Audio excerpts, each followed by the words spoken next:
Welcome back to the Grow Like a Mother podcast. I have an incredible guest today. Her name is Elisabeth, and she's an executive coach. She's a productivity expert like me, and she's a speaker who's passionate about helping professionals and leaders perform at their peak and reach their potential in all facets of life. She's a recovering perfectionist, also like me, and she works collaboratively with her clients to improve their personal habits, to define and implement business systems, and to increase productivity and consistency so that they can perform at their peak while avoiding burnout and overcoming overwhelm. So, if this sounds familiar, you guessed it, Elisabeth and I have a lot in common. And so it's really exciting to have her on the show today. Another person who has a lot in common with us is Ashley Quinto Powell. You may have heard about Ashley on, oh gosh, I guess it was season two. I had her on the show. It's been a while, but if you haven't checked out the Having It All Without Doing It All episode, I highly recommend going back and checking that one out. I'll link it in the show notes for you. Ashley and I talked about mom guilt, work-life balance, how to have it all without doing it all. And today I'm talking with Elisabeth about similar things. And she lays down a framework that she's created for like the foundations of this work, which she calls the Ascend method, which you're really going to dig. So without further ado, let's get right into it. Welcome to the show, Elisabeth. I'm so happy to have you here with me.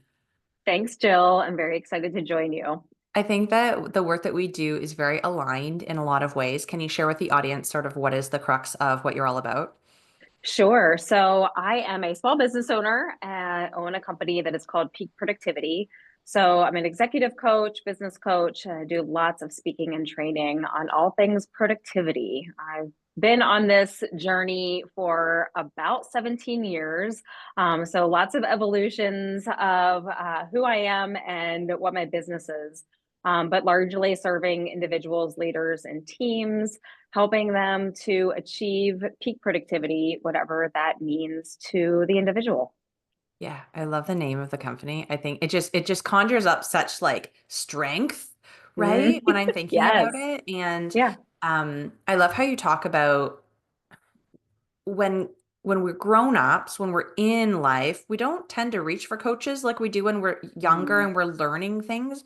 And yet we're always learning throughout our lives. And so it makes total sense for, especially in a business setting, mhm. for leaders and people who are growing to need this type of work. So thank you for stepping in Yeah. and doing it. So important.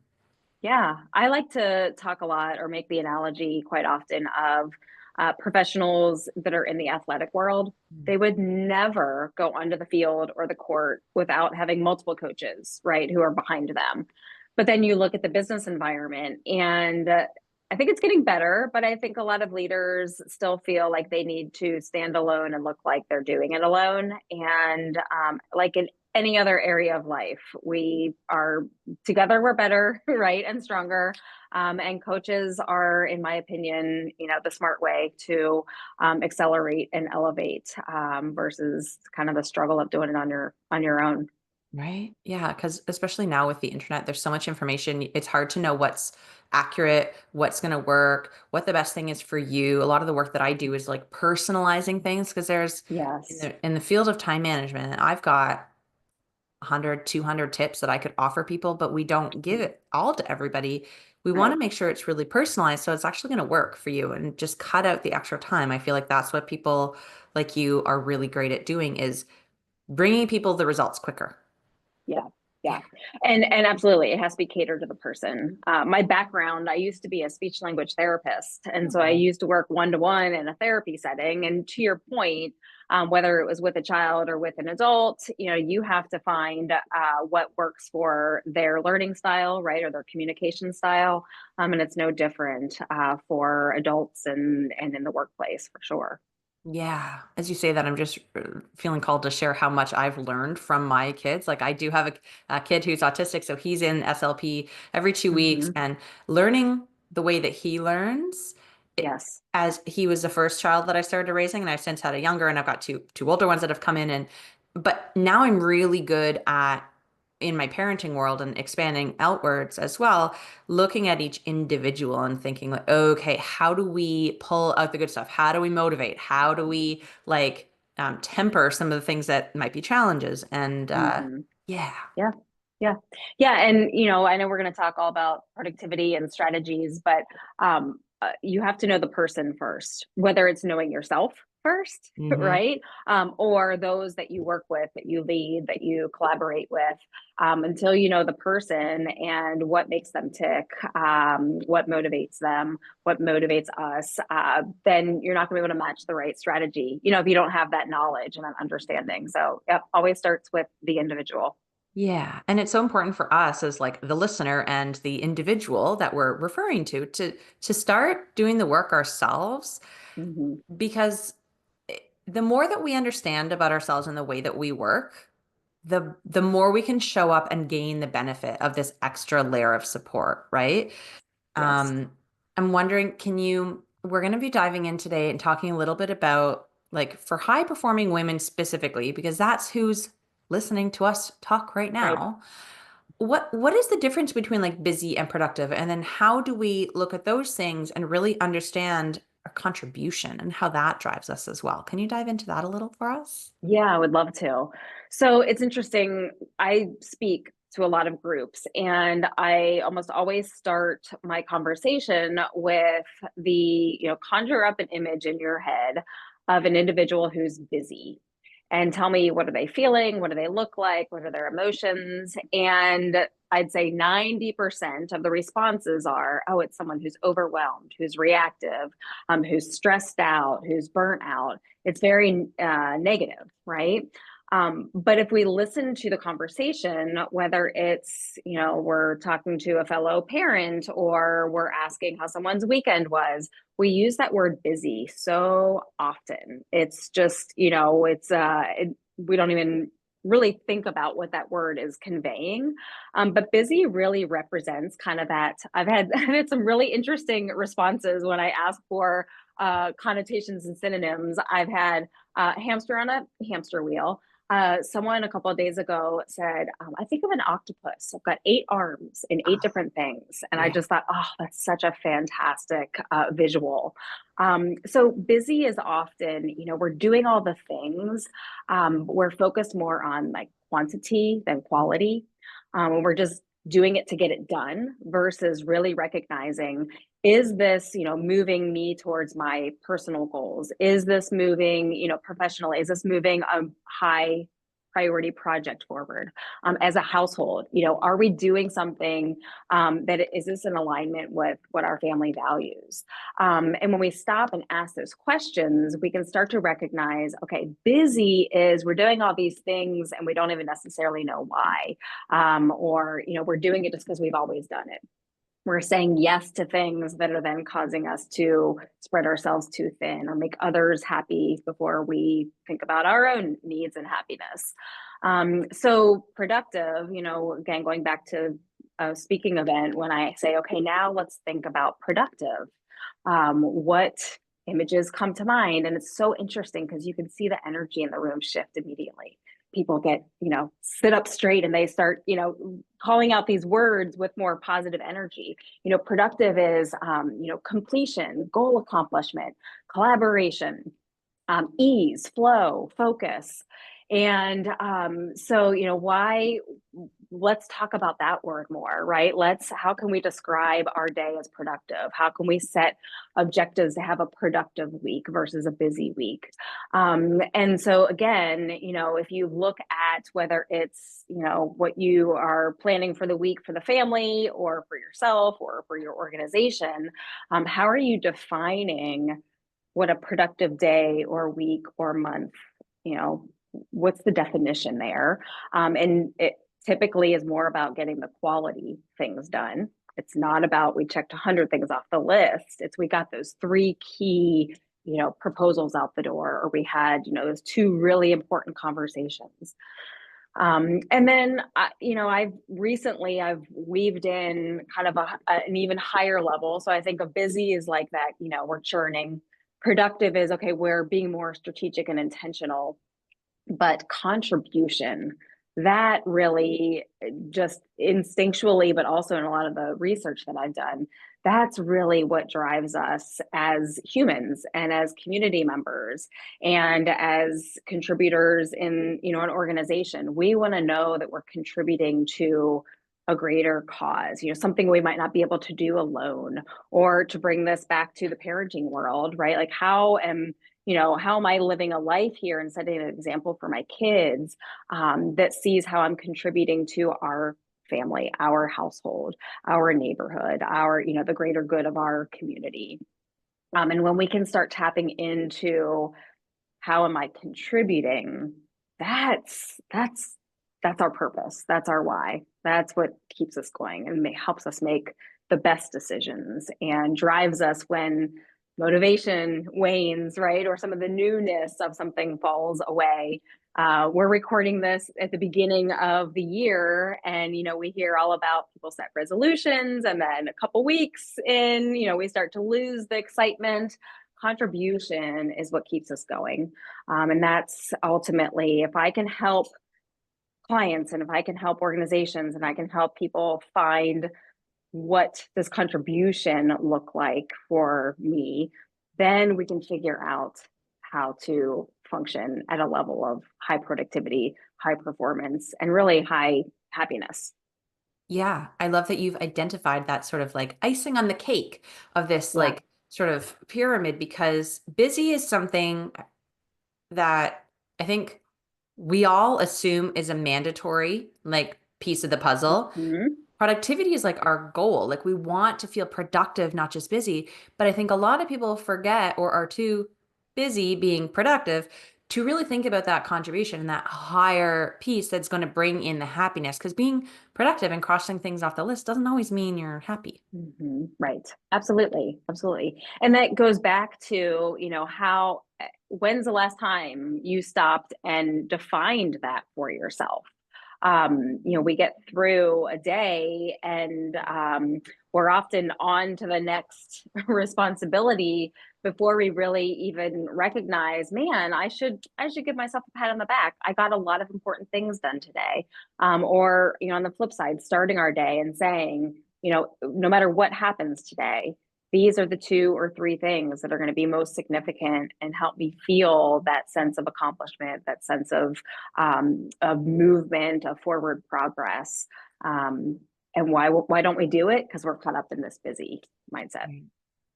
Um, and it doesn't leave us a lot of room for rest when we're stuck in this, does it? Yes, absolutely.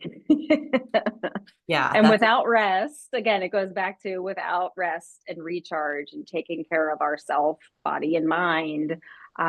It turns into hamster on a hamster wheel, or going through the motions. yeah, So rest is an starts and area that ends I there. am really diving into a lot. I'm trying to think about Mm. reframing rest as productive, right? Yeah, Ugh. yeah. And I struggle with that. I think a lot of your listeners are going to be similar to you and I, where we often find value and worth, right, in what we've been doing. And so that's been a lifelong, or I should at least say in my professional years, that's been something that I continue to work on, is being okay with the downtime, the quiet time, and knowing that has to be there so that the uptime is allowing you to perform at the highest level that you want to. Yeah, and you're right. A lot of the listeners are very high achieving. They're go-getting. They're like, okay, I'm doing this thing. I'm being a mom and I'm running a business, or I'm a leader in a business, or I've got this big goal. And so it's easy for us to fall into that trap of just go, go, go without resting, without considering if we're the things that we're working so hard on or the things that we really value. So it all comes back to the same thing, really, doesn't It it? does. It Yeah. does.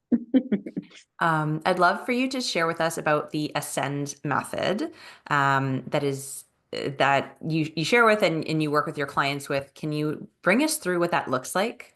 Sure. So I have been working in the professional organizing, productivity, time management space since 2007. So I have, worked with people of all ages, all stages of life, all, levels professionally.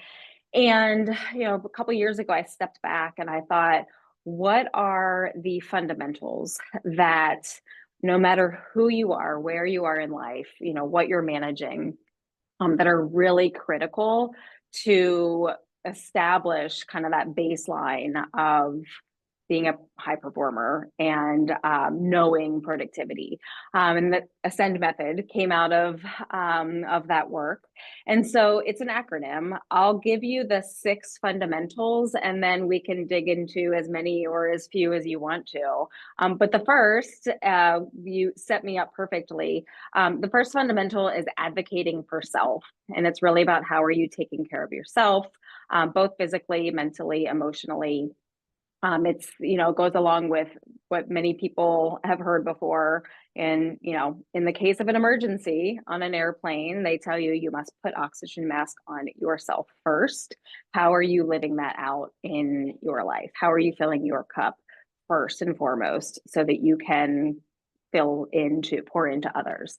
So advocating for self is the fundamental of the fundamentals. And, I talk to a lot of my clients about, little micro ways that whether it's deep breathing, in between meetings, it's getting fresh air, even on cold, miserable days in the winter. What are just the little things that you can add into your day that is allowing you to fill your own cup? So advocating for self. The second part of the Ascend method is how are you simplifying your focus? We spend so much time throughout the day being bombarded by information and people's needs. 24-hour news cycle. We have multiple devices at the ready at all times. How are you flexing that muscle of what I call unitasking, and really being engaged in one thing at a time? Recently, the concept of being fully present, being where your shoes are. I love that statement. How are you making sure that your mind and body is where you are in the moment?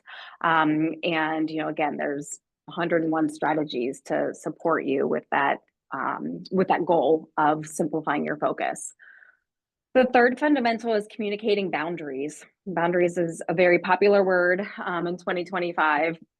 And again, this is important in our personal lives, in our, family and friend relationships, extremely important in the workplace.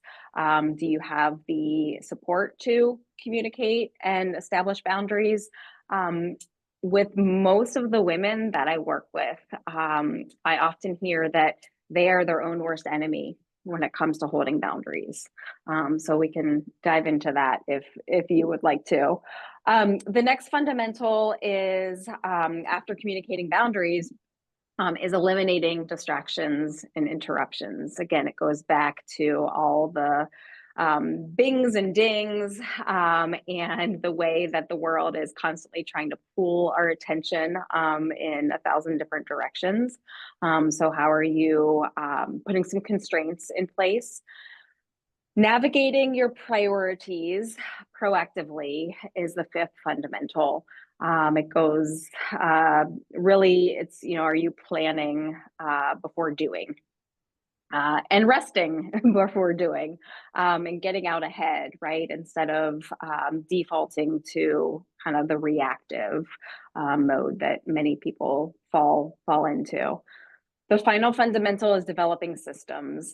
So all of these fundamentals are great if you, can pull the tools out of your tool bag every once in a while. But if you can develop systems around self-care, if you can automate some of the ways that you unitask or the ways that you eliminate distractions, then systems are really what help you with the maintenance and the sustaining your high level of performance. And so, oftentimes people say, "Oh, well, that's for the professional setting." No, systems at home, especially with our kids, right? What are you turning into habits? So what are you turning into A, then B, then C? Those are systems. And so how can you systematize some of these fundamentals to make your life easier, to um, eliminate some of the decision making, and create kind of these repeatable processes for yourself to follow and then for others to follow with you. Yeah, and as you're saying that about the systems, if it's repeatable, you don't have to think about what you're doing every time, which kind of goes back to the eliminating distractions because Yeah. like it all ties in, but I love how you layer it in this very thoughtful way. And it's so cool that the acronym comes out and just like works so perfectly too, right? Ascend and peak and like it's all this pyramid. It's all great. Right, I'm right, here right. for it. It all makes total sense and it sticks with me, which I love.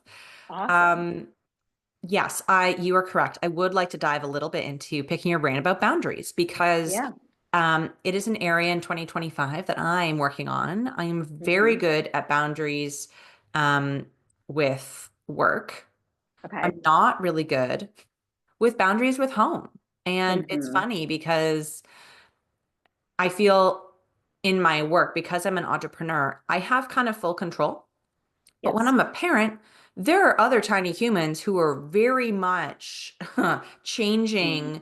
Mm. Um, there's external impact all the time. Right. Do you have a way for moms who might be feeling the same as me to stay stronger in their boundaries when there are so many other people's emotions and triggers and stuff happening? Yeah.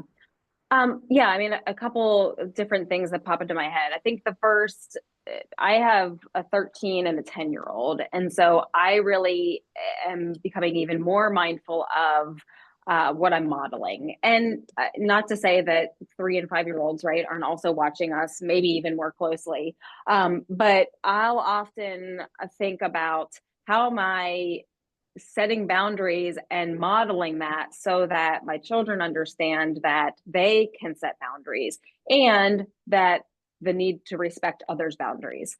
So, I think that part of it is when we have boundaries, that we communicate it clearly, that we help the other people that are involved to see how it's beneficial to everyone.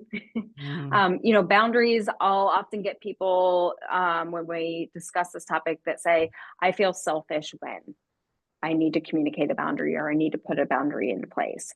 And, I'll say, well, is it selfish if that boundary is helping you actually show up as a better mom, right? Or show up as a better partner. And so if you can kind of flip the script on that preconceived notion, and talking again, whether it's to, your kindergartner or to your partner or to your adult child, and helping them see that I'm putting this boundary in place not to make myself unavailable to you or not to be unhelpful to you. But it's, coming from a place of need internally. And ultimately it's helping you, the recipient of that boundary. But also when you can, making sure it is reciprocal. So, if I say to the kids, I need 30 minutes of quiet so that I can, decompress from the workday. What do you need 30 minutes to help you, rejuvenate and help people see that, maybe we have different needs, but have the conversation so that it shows, we're both involved in this, and how can it benefit both of us. So I think Yeah. that's important. It's okay to talk about the boundary, and not just put it out there, and expect people to understand it and have real conversations about it. Right. And then the second piece of the puzzle is like expect that people will bump up against your boundary. And that's like a Yes. whole other. Yes. Yeah. Yeah. And we can't communicate it once and expect that people are going to remember it or respect it. And I think the other thing is it might take 10 times to get people to recognize the boundary. As soon as you allow the boundary to be broken, it's like the floodgates are open. So you do have to remember that if you're going to be consistent with it, you've got to be consistent with it.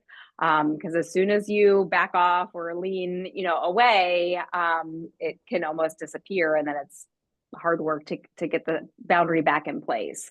Yeah. So remembering that you got to hold firm on those boundaries, and again, remember that it's coming from a place of care, of self-care, of respect for yourself, and that usually can help you kind of stay strong and committed to the boundaries. Yeah. I love that. We're all works in progress. It just reminds me. We are, and trust me, I talk about this stuff. I learn it and I speak it, and I have to work on it every day myself as well. Yeah. So it's part of being human. We teach what we need to learn. And Yes. yeah, I firmly believe that. Same, Yeah. same. Yes. Curious of the six of the foundational, frameworks within the Ascend Mm-hmm. method. Do you have Mm-hmm. a favorite, or is there one that's like more top of mind or that you're seeing people struggle with more, Mm-hmm.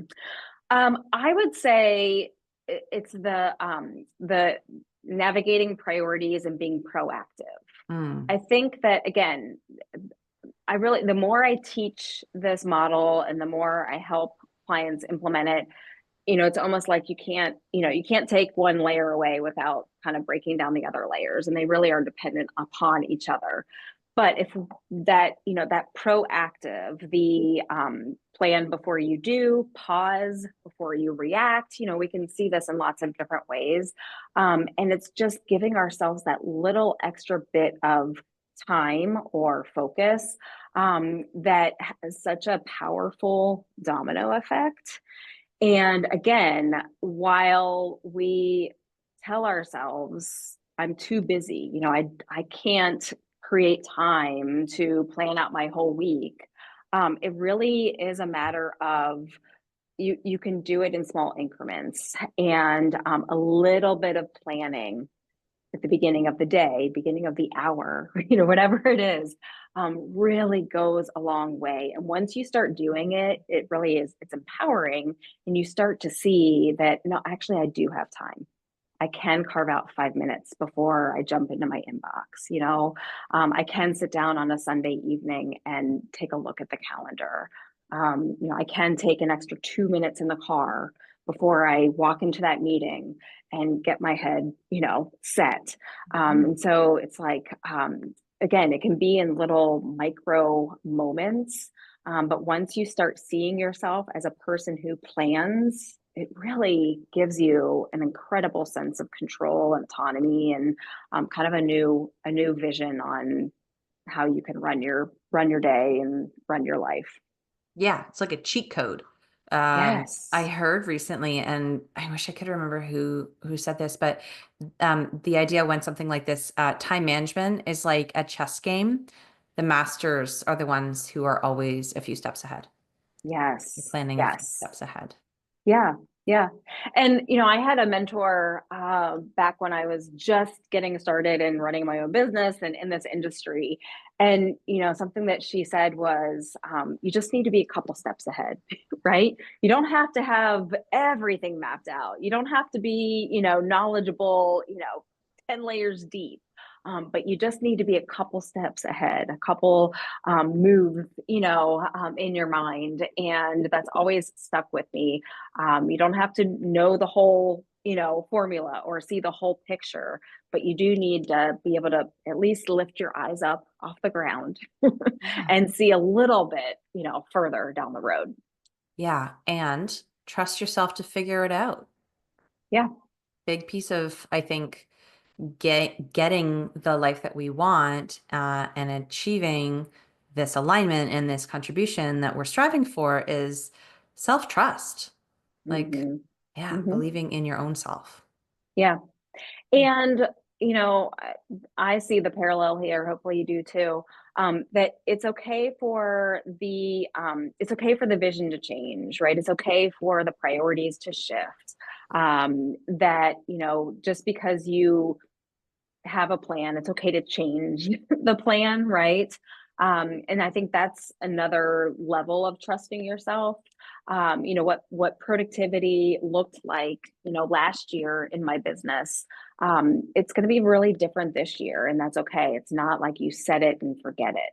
And so allowing yourself to continue to reassess and redefine. And again, it's like, every month your household is a little different, right? Because of the kids are getting older or something's shifted in schedules or so allowing yourself to also continually be redefining and reprioritizing. And I think that's a really important, the adaptability and flexibility that we as moms and as professionals really have to get comfortable with. Yeah, I totally agree. And like you said earlier, sort of wrapping it back around to part of our beginning conversation is doing it in smaller steps, Mm-hmm. right? It doesn't Mm-hmm. need to be all at once. It doesn't need to be a huge thing that feels, like a roadblock because it's too big to think about. All of these things that we are talking about today can be broken down into small, manageable steps so that you can achieve them and then keep the momentum going. And Yes. so remember Yeah. that. Yes. Yeah. You got it. Um, Man, this has been such a great, productive conversation with you today. Is there anything that we haven't touched on that feels important to share, or any message that you just want to share with the moms before we wrap up today, Elizabeth? Yeah, I think just reminding yourself that we're all learning and finding our way, right? And the importance of doing it with others. What I often find, I don't think we talked about this, but the more leadership role that we lean into, or the more that we have on our plate, sometimes I find myself and I find other high performing females start to kind of have the narrative of, I'll figure it out myself and I have to do it myself.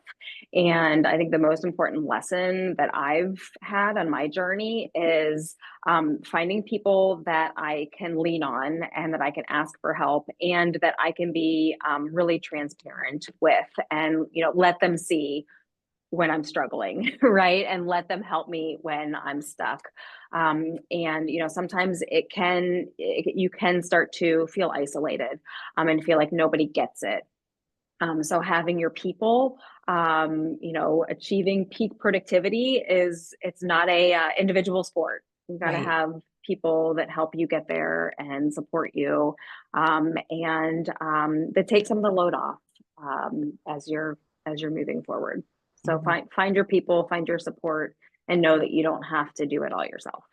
Yeah. Excellent advice. It took me way too long to figure that one out. So Yeah. Yes. hopefully that lands with somebody today and they can move forward after this episode and really lean into the community, lean into the networking, lean into the support and be a support. That's Right. the beautiful thing about a community is that you're each giving and taking, and that's what makes it work, right? Absolutely. Yeah. Absolutely.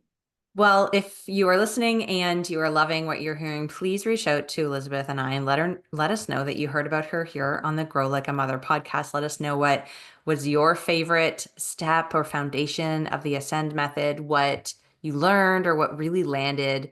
Because when we speak it and we acknowledge it back, it roots in our bodies and then it becomes something that we're more focused on. And selfishly, we want to know because we can't hear you in this conversation we're having. You can hear us, but we want to hear back from you. Like, what are the things that resonated? Um, because it really helps us continue to do the work. So, yeah. Absolutely. Yeah. So, thanks for tuning in, everybody. And until next week, keep on growing like a mother.